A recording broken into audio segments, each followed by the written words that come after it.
새벽기도에 나오신 여러분들을 주님의 이름으로 환영합니다. 다 함께 샘물의 기도를 하나님께 올려드리겠습니다. 우리의 삶에 아름다운 열매를 맺기를 원하시는 하나님, 오늘 하루 나의 삶 속에서도 주님께서 허락하시는 귀한 열매 맺게 하소서. 먼저 회개에 합당한 열매를 위해 기도합니다. 나의 죄 위해 십자가에 달려 돌아가신 주 예수님, 이 시간 겸손히 엎드려 회개하오니 나를 새롭게 하소서. 오늘 하루 살아가는 동안 모든 무거운 짐과 얽매이기 쉬운 죄를 벗어버리고 회개에 합당한 열매를 맺게 하소서. 거짓 없이 사람을 대하고 거칠애가 아닌 진실함으로 가정과 이웃을 사랑하게 하소서. 목장 안에서 불평 없이 서로 따뜻하게 대접하기를 힘쓰고 하나님의 여러 가지 은혜를 맡은 선한 청지기로서 서로 봉사하게 하소서. 이처럼 회개에 합당한 열매를 맺음으로 주를 향한 나의 마음을 삶으로 나타내게 하소서. 입술의 열매를 위해 기도합니다. 사람의 입에서 나오는 열매로 인하여 배부르게 된다고 말씀하신 하나님, 나의 입에서 나오는 말이 아름다운 열매되어 우리에게 베푸신 이 하루를 풍성하게 살게 하소서. 직장과 사회에서 만나는 사람들과 대화할 때 그들을 세우고 격려함으로 입술의 열매를 풍성히 맺게 하소서. 이유 없이 사람을 험담하거나 비하하는 말 하지 않도록 성령께서 나의 혀를 통제해 주셔서 내 입술로 주의 이름을 높이고 찬송하게 하소서. 빛의 열매를 위해 기도합니다. 빛의 열매는 모든 착함과 의로움과 진실함에 있다고 말씀하신 하나님, 오늘 하루 삶 속에서 빛의 열매를 맺게 하소서. 주의 선하심을 본받아 착한 행실로 이웃을 환대하고 그리스도의 의로움을 힘입어 오늘 하루 계획된 일들을 올곧게 처리하게 하소서. 이 땅에 빛으로 오신 주님, 오늘 하루 내가 만나는 모든 사람을 말과 혀로만 사랑하지 않고 행함과 진실함으로 사랑하게 하시어 빛의 열매에 연결게 하소서. 영혼 구원의 열매를 위해 기도합니다. 믿음의 결국 곧 영혼의 구원을 받음이라 말씀하신 주님, 주를 향한 이 믿음으로 나의 영혼이 구원을 얻게 하소서. 여호와여, 은총을 베푸사 사랑하는 가족들, 사랑하는 목장 식구들을 구원하소서. 오늘 하루 내가 선 이곳이 땅끝이라 여기고 만나는 이들에게 주의 복음을 전하여 사랑하는 내 주님께 영혼 구원의 열매를 올려드리게 하소서. 예수님의 이름으로 기도합니다. 아멘. 오늘 우리에게 주시는 하나님의 말씀은 사무엘하 3장 6절에서 21절 말씀입니다. 사울의 집과 다윗의 집 사이에 전쟁이 있는 동안에 아브넬이 사울의 집에서 점점 권세를 잡으니라. 사울에게 첩이 있었으니 이름은 리스바요 아야의 딸이더라. 이스보셋이 아브넬에게 이르되 내가 어찌하여 내 아버지의 첩과 통간하였느냐 하니 아브넬이 이스보셋의 말을 매우 분하게 여겨 이르되 내가 유다의 개 머리냐? 내가 오늘 당신의 아버지 사울의 집과 그의 형제와 그의 친구에게 은혜를 베풀어 당신을 다윗의 손에 내주지 아니하였거늘 당신이 오늘 이 여인에 대한 허물을 내게 돌리는도다. 여호와께서 다윗에게 맹세하신 대로 내가 이루게 하지 아니하면 하나님이 아브넬에게 벌 위에 벌을 내리심이 마땅하니라. 그 맹세는 곧 이 나라를 사울의 집에서 다윗에게 옮겨서 그의 왕위를 단에서 부엘세바까지 이스라엘과 유다에 세우리라 하신 것이라 하매 이스보셋이 아브넬을 두려워하여 감히 한마디도 대답하지 못하니라.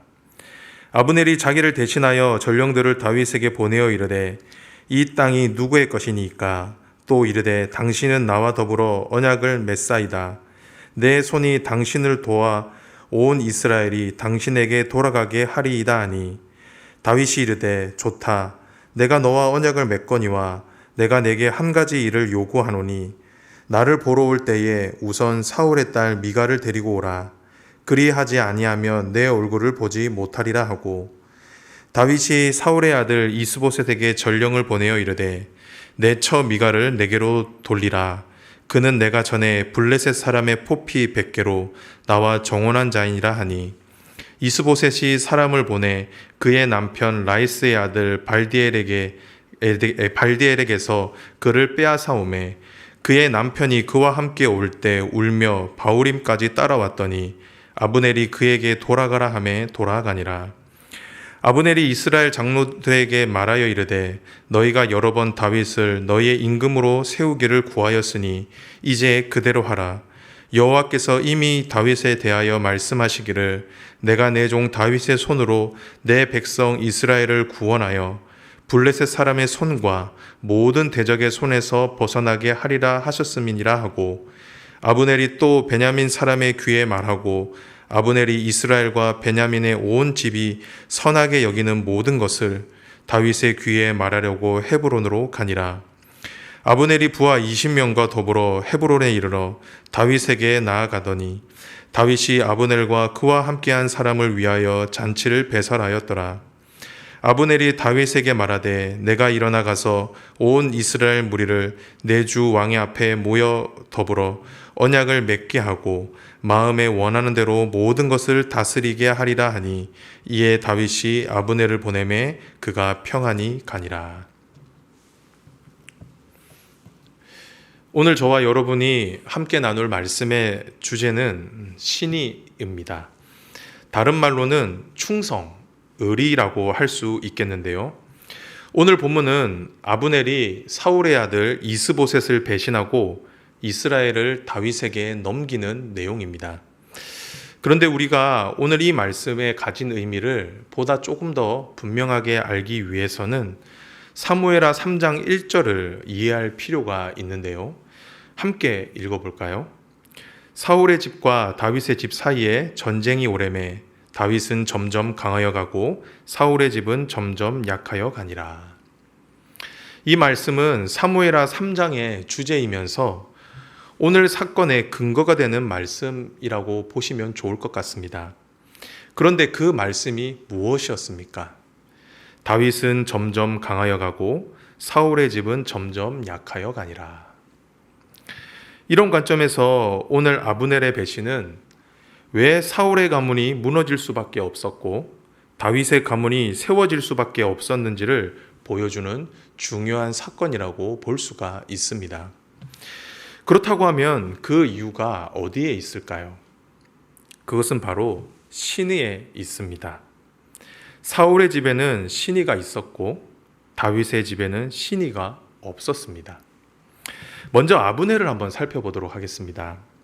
아브넬은 사울의 군대 장관이면서 사울이 죽고 난 후에는 사울의 아들인 이스보셋을 왕으로 옹립했던 인물이었습니다.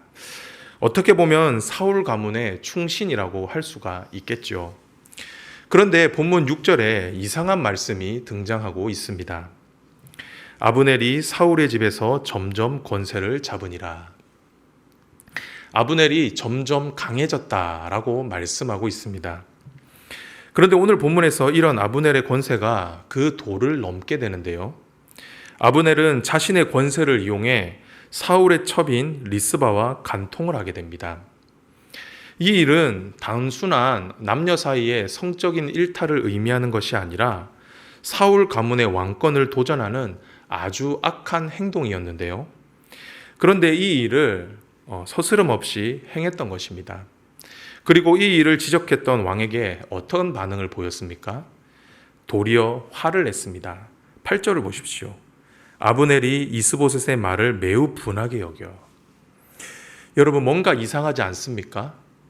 무언가 관계가 역정돼 보이지 않으십니까? 그런데 더 가관인 것은 이 일로 인해서 아브넬이 이스보셋을 배신하고 이스라엘을 다윗에게 넘겨줄 계획을 세웠다라는 것입니다.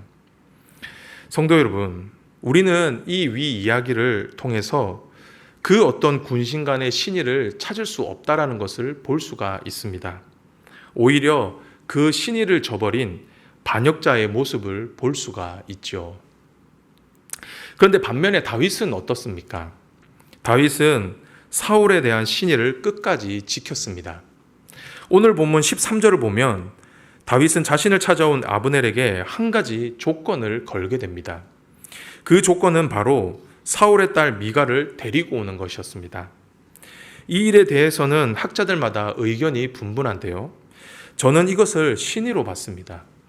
왜냐하면 다윗의 입장에서 미갈을 데리고 오는 것은 사울에 대한 신의를 지키는 행위였기 때문이죠. 14절을 한번 보십시오. 다윗이 사울의 아들 이스보셋에게 전령들을 보내어 이르되 내 처 미갈을 내게로 돌리라. 그는 내가 전에 블레셋 사람의 포피 100개로 나와 정혼한 자이니라 하니. 다윗은 미갈과의 정혼을 사울과의 약속으로 생각을 했습니다. 그렇게 미갈을 데리고 오는 것은 사울의 신하였던 다윗에게는 신의와도 같은 것이었습니다. 비록 사울이 죽었지만, 그리고 그 약속을 깬 사람 또한 사울이었지만 말이죠. 어떻게 보면 다윗은 사울을 향한 신의를 끝까지 지켰던 것입니다. 성도 여러분, 우리는 이런 아브넬과 다윗의 상반된 모습을 통해 하나님께서 무엇을 중요하게 여기시는지를 잘 볼 수가 있습니다. 그것은 바로 신의입니다. 하나님께서는 그 무엇보다 신의를 중요하게 생각하시고 그렇게 신의를 지키는 자의 집을 세우신다라는 것이죠. 그렇다고 하면 왜 하나님은 신의를 중요하게 생각하실까요? 그것은 바로 하나님께서 신의를 지키시는 분이시기 때문입니다. 서론에서 말씀드렸지만 오늘 이 사건은 사울의 가문이 몰락하고 다윗의 왕권이 세워지는 과정을 보여주는 중요한 사건이다라고 말씀을 드렸습니다. 그런데 오늘 본문을 유심히 잘 보면 오늘 본문 그 어디에도 등장인물들에 대한 하나님의 평가가 나오지 않는다라는 것을 볼 수가 있습니다. 그냥 제3자의 관점에서 객관적으로 기술하고 있죠. 그래서 그런지 오늘 본문을 해석하는 학자들마다 그 해석이 다 다릅니다. 이 말은 이 사건에 등장하는 인물들의 의도가 진심이었는지, 그리고 그들의 행동이 옳은 것인지에 대한 정확한 뜻을 알 수가 없다라는 것입니다. 그런데 우리가 여기에서 중요하게 보아야 하는 것은 이런 인물들의 선악을 줄타는 모습을 통해서도 하나님은 일하고 계셨다라는 겁니다. 즉 하나님은 다윗과 맺으신 그 언약을, 그 약속을 신실하게 지키고 나가 계셨다라는 것이죠. 즉 다윗을 향한 그 신의를 하나님은 지키고 계셨다라는 것입니다. 성도 여러분, 하나님은 신실하신 분이십니다. 그렇게 하나님의 말씀은 결코 땅에 떨어지는 법이 없습니다. 하나님의 말씀은 반드시 이루어지며 특별히 저와 여러분에게 약속하셨던 말씀은 반드시 이루시는 분이십니다. 그렇기에 하나님은 자신의 이런 신실하심을 닮은 사람, 신의를 지킬 줄 아는 사람을 좋아하시는 것입니다. 그리고 그 사람의 길을 선하게 인도해 주시는 것이죠. 그리고 두 번째로 하나님이 신의를 지키는 자를 사랑하시는 이유는 사람에 대한 신의는 곧 하나님에 대한 신의로 이어지기 때문입니다. 즉 사람에 대한 신의와 하나님에 대한 신의는 눈에 보이지 않지만 맞닿아 있다라는 것이죠. 사실 다윗이 미갈을 데리고 오려고 했던 것은 사울에 대한 신의뿐만은 아니었습니다.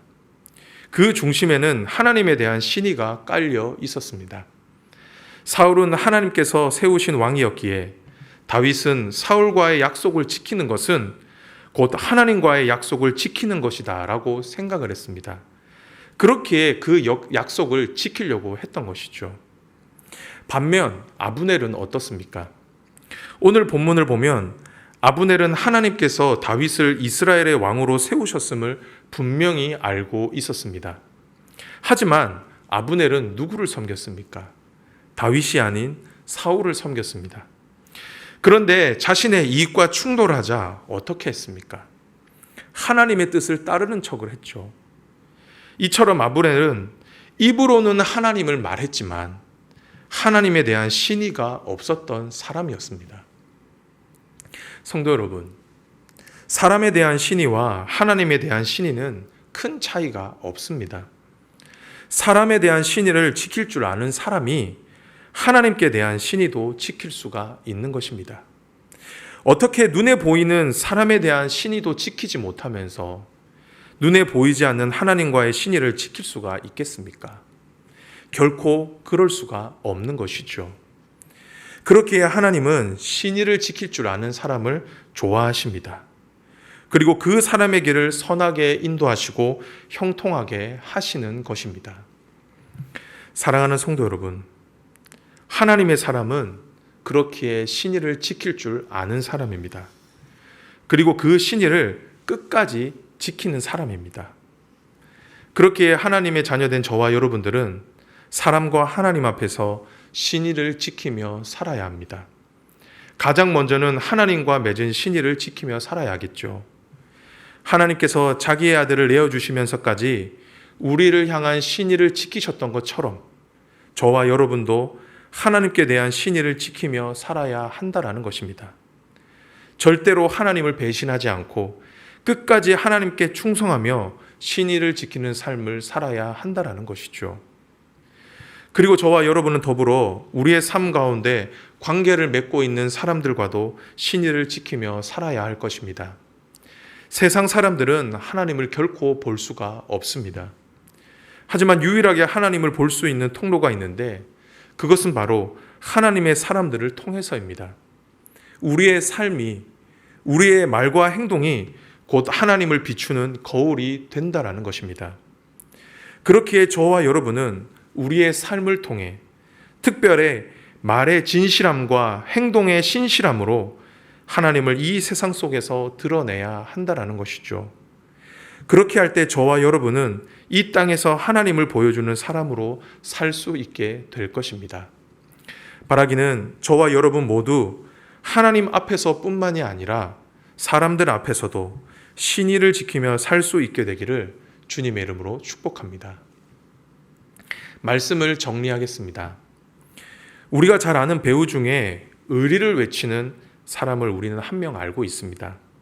이 배우는 시도 때도 없이 의리를 외치면서 세상에서 의리가 최고라고 말을 하죠. 이런 배우의 모습에 많은 사람들은 웃고 즐기지만 반면에 많은 사람들이 이 배우를 좋아합니다. 왜냐하면 의리 없는 이 세상에서 정말 끝까지 의리를 지키며 살기 때문입니다. 그래서 저도 여러분들에게 의리를 외치고 싶습니다. 하나님에 대한 의리, 나의 가족들, 나의 배우자, 나의 자녀들에 대한 의리, 우리 샘물 공동체, 특별히 우리 목장에 대한 의리, 내 주변에서 함께 생활하고 있는 모든 이웃들에 대한 의리, 이것을 지키며 살자라는 것이죠. 바라기는 저와 여러분 모두 하나님의 신실하심을 닮아 이 세상에서 하나님과 이웃을 향한 신의를 지키며 살 수 있게 되기를 주님의 이름으로 축복합니다.